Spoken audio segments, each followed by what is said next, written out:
Halo guys, selamat pagi. Jumpa lagi tetap semangat, yaitu perawatan tanaman dengan membagi atau membuat varit, di mana varit ini berfungsi untuk meratakan juga sebagai aliran air sehingga cepat untuk perataannya. Ini sebenarnya tidak hanya musim kemarau saja yang bagus, di musim penghujan juga bagus dilakukan, namun di musim penghujan karena kondisi air yang cukup, yang berlimpah, akhirnya hanya ditulakan guys, bahasa Jawanya, di letak-letak pinggir yang biasanya dilakukan pengatusan.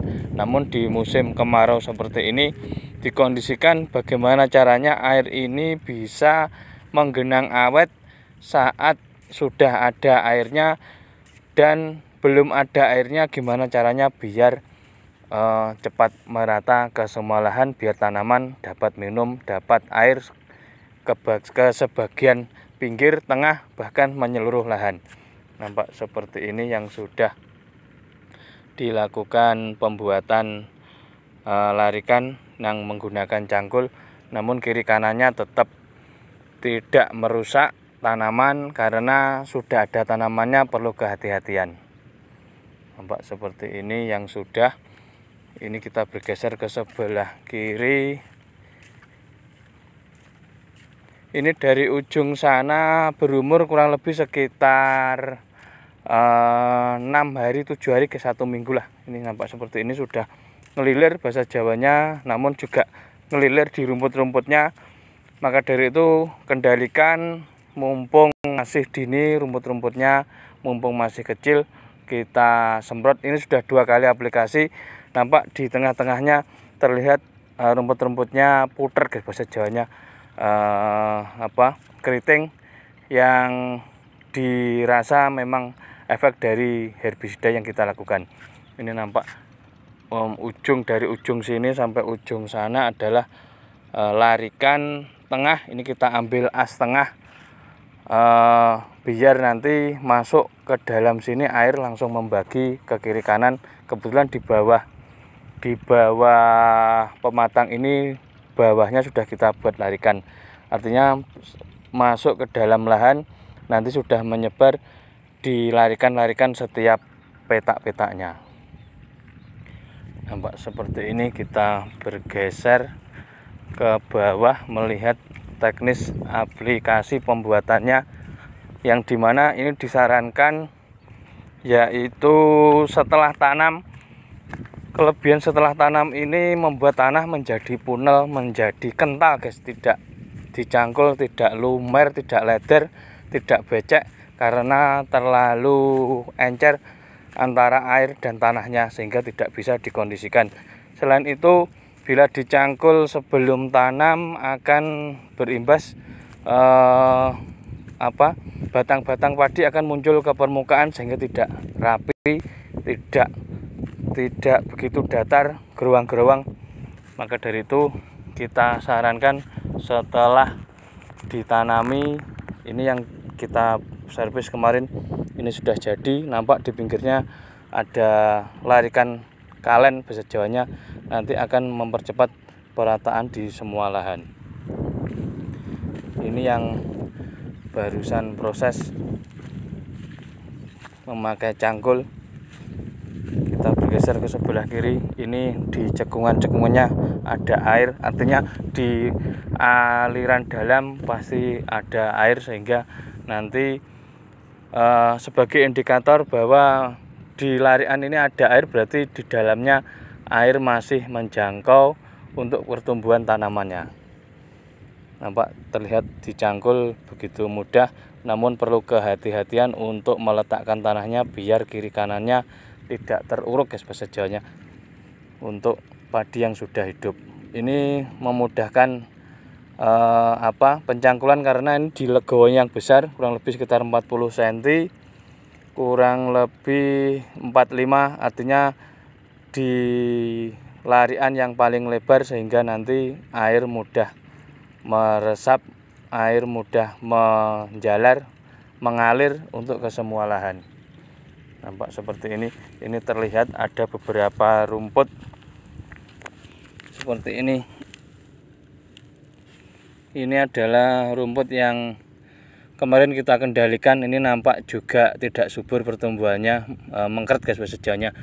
Ini adalah imbas dari aplikasi kita Aerosgol sama Basmirata. Namun ini nanti sekitar 2 hari lagi ini kita ulang untuk terakhir kalinya. Nanti setelah itu kita ganti dengan herbisida purna tumbuh.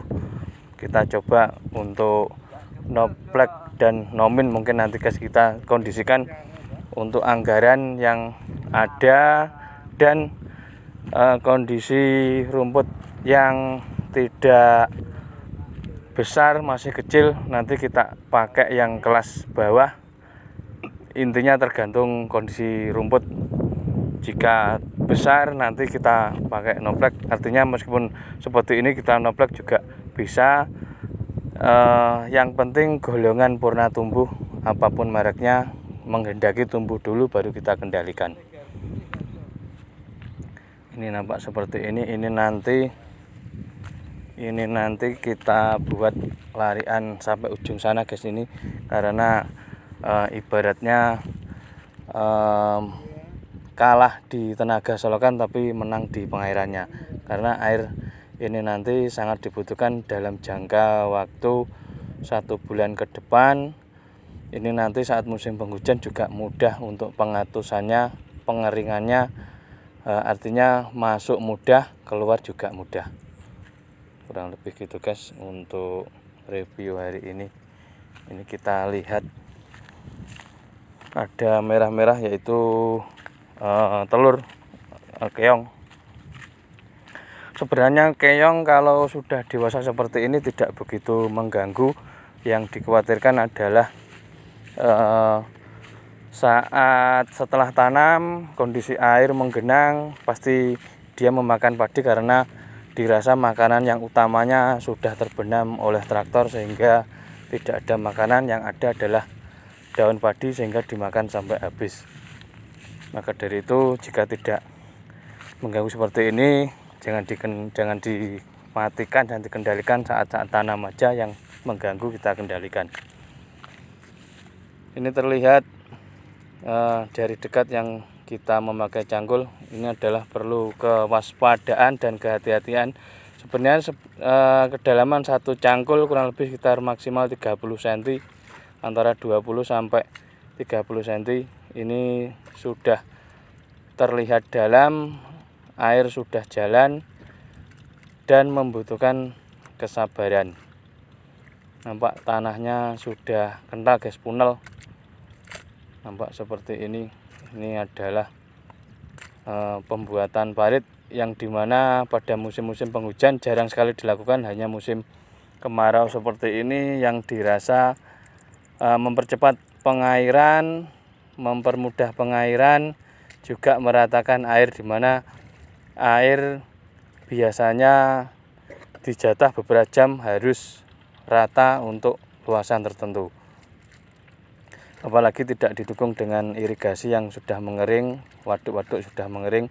Ini pemakaian tenaga sipil, artinya berapapun kebutuhannya pasti terpenuhi. Namun jika dibuat larikan air parit seperti ini yang dirasa 7 jam 10 jam rata, nanti 4 jam 5 jam sudah merata. Kurang lebih salah satu kelebihan pembuatan parit, pembuatan larikan di dalam tengah-tengah untuk areal padinya. Nampak seperti ini. Alhamdulillah di pinggir-pinggir ini kemarin kita pemakaian basah, kita pemakaian 100 mili. Ini di kondisi yang basah seperti ini, alhamdulillah aman. Ini rumput-rumputnya juga mulai berkurang. Nanti insya Allah tinggal aplikasi satu lagi. Ini karena sudah ada yang tumbuh, nanti kita gunakan pratumbuh aja guys. Nanti yang masih kecil-kecil seperti ini pasti teratasi. Pratumbuh yang disarankan yaitu dari yang segi termurah, pemakaian Ultron, Bispiripek dengan bahan Bispiripek banyak mereknya. Pakai Nomin, yang intinya cari aja yang golongan Bispiripek yang termurah. Ada Benfuron, Sarendi, Ultron, itu adalah kelas-kelas ringan. Nanti saat menginjak umur 20 hari bila masih membandel, air cukup, kita sarankan untuk pemakaian Noblak. Nampak seperti ini. Alhamdulillah berjalan sesuai rencana. Nanti tinggal pengairan, pemupukan, penyemprotan sambil menunggu hujan di waktu bulan 10 yang akan datang. Kurang lebih gitu guys. Terima kasih.